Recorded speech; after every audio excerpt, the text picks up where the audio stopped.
Hello students. तो last lecture में मैंने आपको बताया था, फ्रिक्शन स्टार्ट किया था मैंने, और कॉज के बारे में डिस्कस किया था कि कॉज ऑफ फ्रिक्शन क्या होता है। तो आइए उसको हम लोग आज आगे बढ़ाते हैं। Cause of friction. तो एक्चुअली क्या होता है कि फ्रिक्शन का बेसिक कॉज जो मैंने लास्ट लेक्चर में भी डिस्कस किया था कि जो इंटर एटॉमिक फोर्सेस होते हैं या जो मॉलिक्यूलर फोर्सेस होते हैं, जब दो सरफेस कांटेक्ट में आते हैं तो उस फोर्सेस की वजह से ये फोर्स ऑफ फ्रिक्शन अराइज होता है। एक्चुअली क्या होता है कि सरफेस इरेगुलरिटीज़ की वजह से, सरफेस से बहुत सारी इरेगुलरिटीज़ होती है।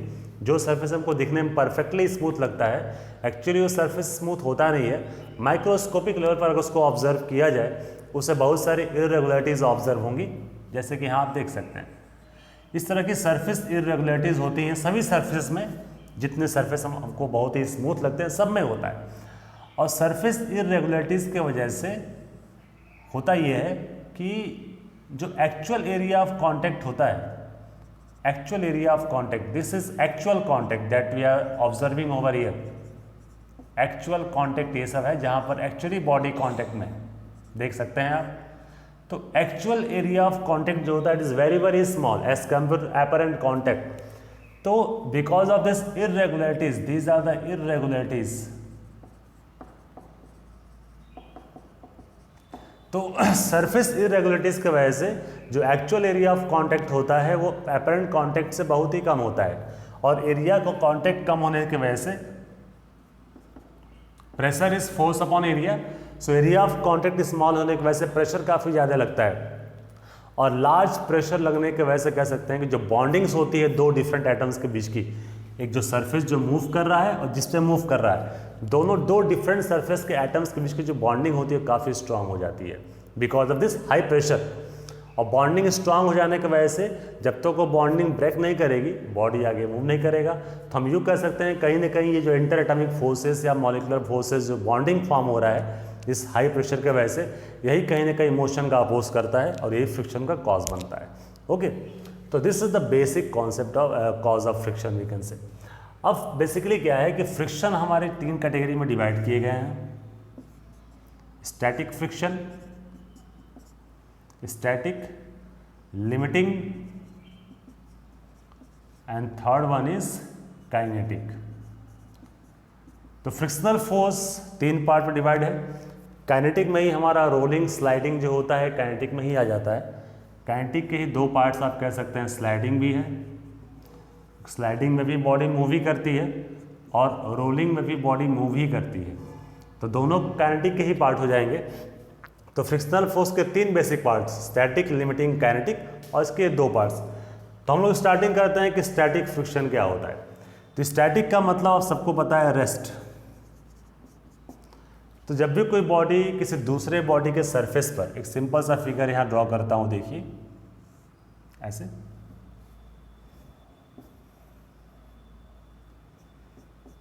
ये ब्लॉक है और एक सरफेस है जहाँ पर बॉडी मूव करेगी। यहाँ पर आपने फोर्स अप्लाई किया, अप्लाइड फोर्स। तो जब फोर्स अप्लाई करेंगे तो ऑब्वियस है बॉडी मूव करने की कोशिश करेगी। और जो फ्रिक्शनल फोर्स होता है वो हमेशा टेंजेंशियल काम करता है पॉइंट ऑफ कांटेक्ट पर, जहाँ पर दो बॉडीज कांटेक्ट में होते हैं यहाँ पर। तो इस कांटेक्ट पॉइंट पर जो होता है फ्रिक्शनल फोर्स काम करता है और टेंजेंशियल होता है।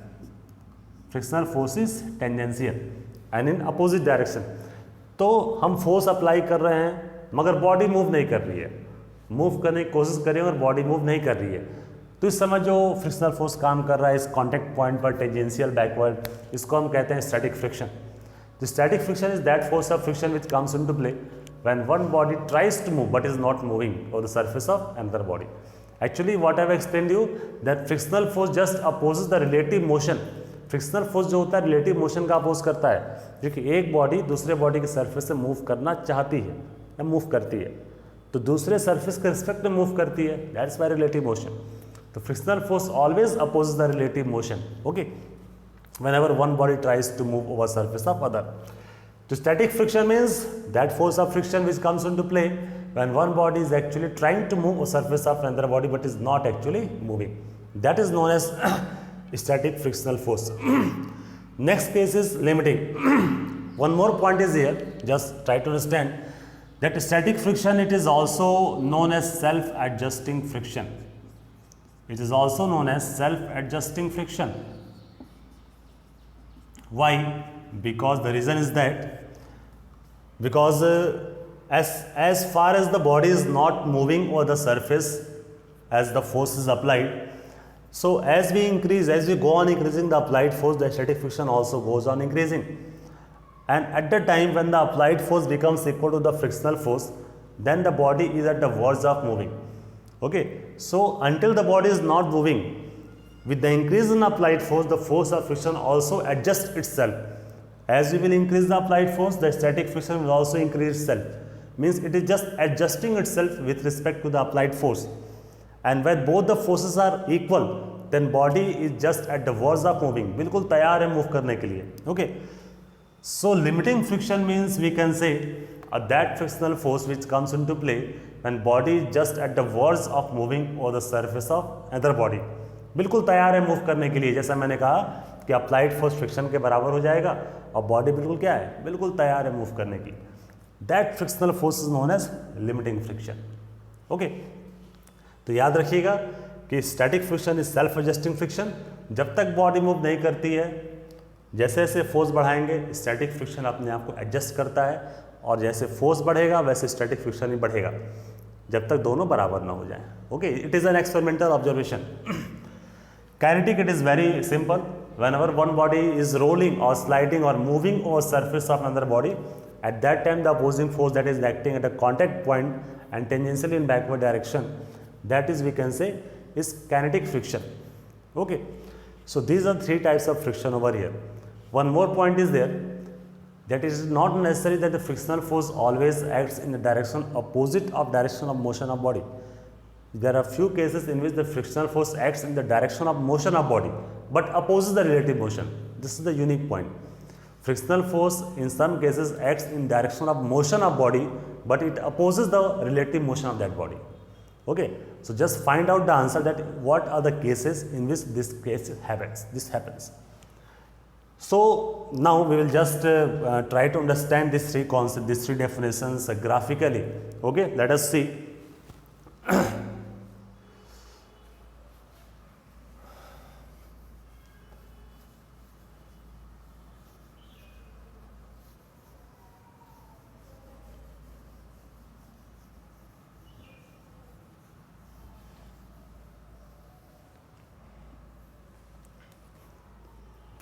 Now graphically we can also try to understand all these things.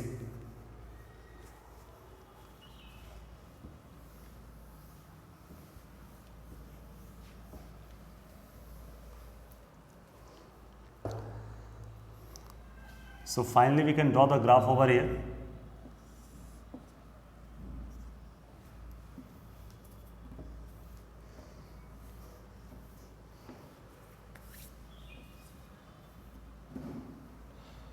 So this side y-axis, it just represents the frictional force, friction, and this represents the applied force. Okay. So as far I've just explained you that in case when the body is not moving, so as we are going on increasing the applied force, the static friction will also go on increasing because it is a self-adjusting friction. So in that case, as far as the body is not moving, what is trying to move, the graph will be a straight line. So this straight line shows the static friction Fs. Okay, because applied force is increased, the static friction is also increasing linearly. So that's why it is the static part. This linear portion shows the static friction. At a condition occurs when the body is just at the verge of moving like this. This is the condition, this is the point at which the body is just at the verge of moving. It is ready to move. A slight increase in the applied force will just move the body on the surface. So this maximum value of static friction, that is known as limiting friction, Fs max. So we can say that limiting friction, Fl, it is just the maximum value of static friction. The maximum value of static friction is known as limiting friction. Because जैसे जैसे friction applied force बढ़ाएंगे static friction बढ़ता जाएगा. अब बढ़ते बढ़ते जब static friction applied friction दोनों बराबर हो जाएगा तो बॉडी बिल्कुल मूव करने के लिए तैयार होगी. तो उस समय जो फ्रिक्शन की मैक्सिमम वैल्यू होती है उसी को हम बोलते हैं लिमिटिंग फ्रिक्शन, यानी कि स्टैटिक फ्रिक्शन की जो मैक्सिमम वैल्यू है उसी को हम बोलेंगे लिमिटिंग फ्रिक्शन। तो f l equals to f s max, और this is the case over here. अब जैसे ही आपका अप्लाइड फोर्स लिमिटिंग फ्रिक्शन से ज़्यादा होगा, बॉडी बिल्कुल मूव करना शुरू कर देगी। ग्राफ नीचे करके हल्का सा ऐसे बना देंगे। अब यहाँ बॉडी मूव कर रही है तो ये हो जाएगा काइनेटिक फ्रिक्शन, और जब बॉडी मूव करना शुरू कर देती है तो काइनेटिक फ्रिक्शन जो होता है कम हो जाता है। इसीलिए हल्का सा ग्राफ नीचे ड्रॉ किया है, ठीक है। So kinetic friction is always less than limiting friction, because whenever the body is in motion then the bonding gets ruptured very easily, बहुत ही आसानी से बॉन्डिंग्स ब्रेक करते हैं। So these are the cases and the graphical representation of these three types of frictional force we can say. Now there is law of limiting friction. Law of limiting friction.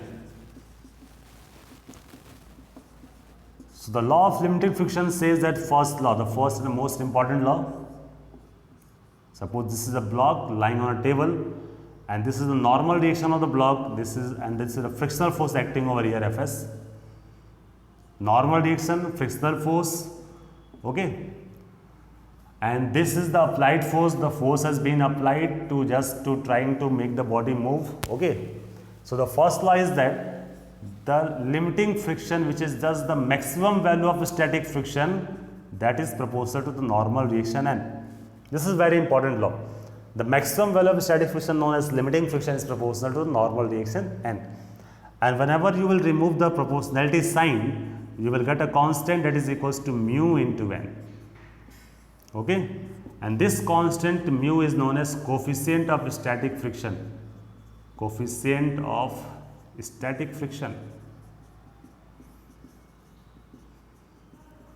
Mu s equals to Fs max or limiting friction divided by normal n. Okay, because actually what happens, the normal depends on the weight of body, and weight of the body is responsible for the magnitude of force of friction. Okay, if the body is very light, just like this pen, then a slight small applying force, a very small force, the body will set in motion. But if the car or truck is lying on the road, we cannot just make the body move by applying this type of force, because it has a very greater weight. So friction also increases over there. So that's why we can say that the frictional force, normal depends on weight and frictional force depends on normal. Okay, because n depends on mg, n equals to mg, weight. So that's why we can say as the frictional force is proportional to the normal reaction n, and proportionality constant is mu, known as coefficient of static friction. The second and the most important law, this is the most important we can say. The second law,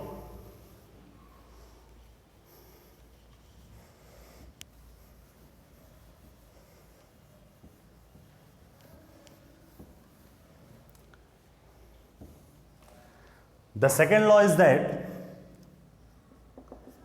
the frictional force is independent of area of contact. Frictional force, this is also quite important. Frictional force is independent of area of contact.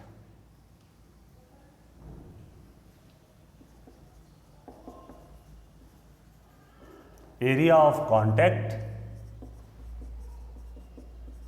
as long as normal N remains same, जब तक normal में कोई change नहीं होगा frictional force area of contact पर depend नहीं करेगा, क्योंकि अब हमने बताया कि नॉर्मल वेट के बराबर होता है, और वेट कहीं ना कहीं फ्रिक्शन का एक फ्रिक्शन के मैग्नीट्यूड का एक मेजर कॉज है। मैग्नीट्यूड फ्रिक्शन के का कॉज है, कॉज नहीं है, याद रखिएगा। मैग्नीट्यूड कितना फ्रिक्शन ज़्यादा है कम है उसकी बात कर रहा हूँ, कॉज तो कुछ और इंटरमोलिकुलर फोर्सेज जो हमने स्टार्टिंग में आपको बताया, ठीक है। तो इस वजह से कह सकते हैं frictional force independent of area of contact. इस लाइन के बारे में सोचिएगा क्यों ऐसा होता है, what is the reason behind it, ये सोचिएगा, ठीक है। और सोच करके हमें मैसेज भी करिएगा आप लोग कि क्या इसका रीजन है। नहीं आएगा तो मैं एक्सप्लेन करूँगा, बट इस लाइन के बारे में सोचिए क्यों ऐसा होता है, आखिर क्या रीजन है कि एरिया पर डिपेंड नहीं करता है ये। ओके, कुछ आप भी सोचिए। Third, frictional force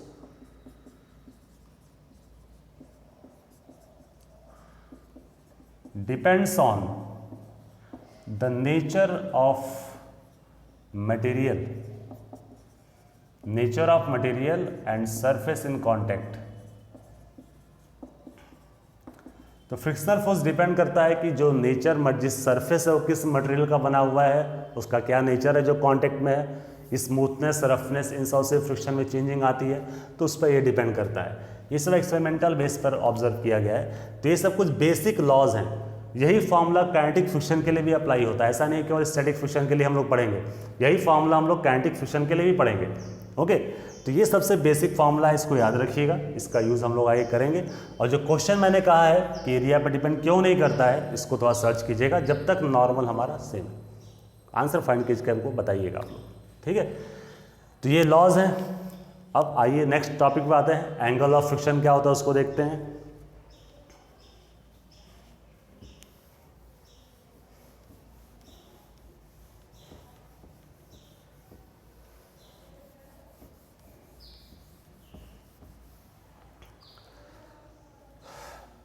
Angle of friction.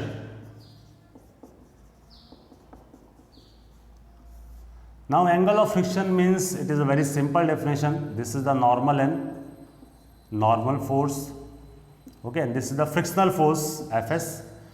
So the resultant of normal force and frictional force, the angle between the resultant of normal and frictional and which makes with normal, and that is the angle of friction over here. So angle of friction is the angle between the normal and the resultant of normal and frictional force. This theta is the angle of friction. Just draw a perpendicular from here. This is perpendicular. So from this triangle, just let it be O, let this point be A, let this point be B. Okay. So from triangle OAB, from this triangle OAB we can say that tan theta perpendicular upon base, tan theta is equals to perpendicular this, and this AB divided by base is OM we can say. So OA, so AB is parallel to this frictional force, तो AB की जगह पे Fs frictional force and O is just normal, you can write tan. So tan theta equals to Fs by n, okay, and Fs by n is just equals to coefficient of friction, so tan theta equals to mu s. So this is a very interesting result, that coefficient of static friction is just equal to the tan theta, means angle of friction, theta, what I have defined over here. So angle of friction is the angle between the normal and the resultant of friction and normal, that is angle theta is known as angle of friction.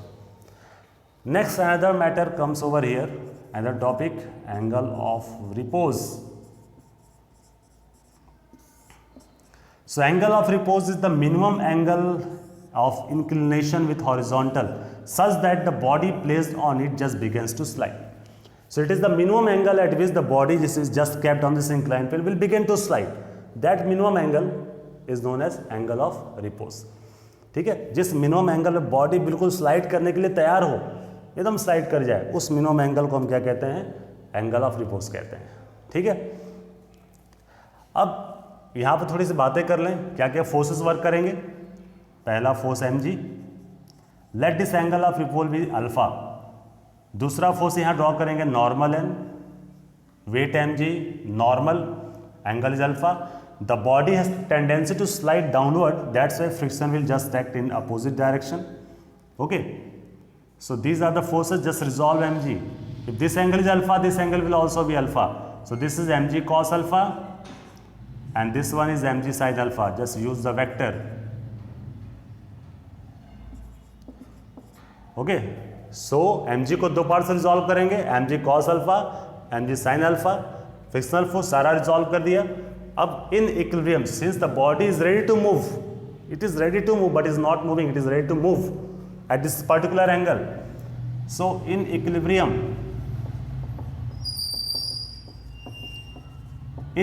we can say that vertical forces are balancing, so n equals to mg cos alpha, and horizontal forces are balancing, means fs frictional force equals to mg sin alpha. Just dividing these two terms, fs by n,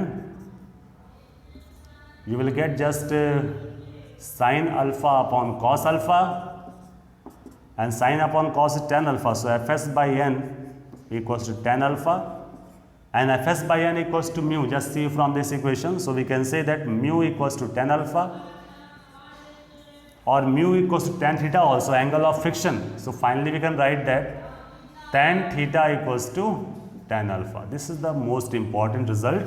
और we can say theta equals to alpha, यानी कि angle of friction जो होगा वह angle of repose के equal होता है. ठीक है, तो काफ़ी इंटरेस्टिंग रिजल्ट है, ध्यान दीजिएगा इन सब पर. ठीक है,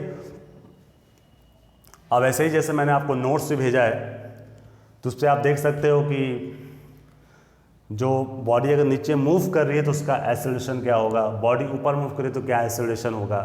ये सब नोट्स में है, उसको थोड़ा समझने की कोशिश कीजिएगा. काफ़ी बेस्ट, सब इसी तरह से है, सब आसान है. ठीक है, जो प्रॉब्लम होगी आप हमसे पूछ सकते हैं. अब इसके बाद एक्सेलरेशन वगैरह आप ट्राई कीजिएगा, मैंने नोट्स में सेंड किया है. इसके बाद हम लोग बैंक रोड और circular motion on circular plain road, ये सब टॉपिक्स हम लोग डिस्कस करेंगे. और लास्ट में कुछ न्यूमेरिकल्स आपको डेली सेंड करता हूँ, उसको सॉल्व किया कीजिए. आप लोग नहीं आता है तो मैसेज करके पूछ लिया कीजिए. ठीक है, ओके, थैंक यू.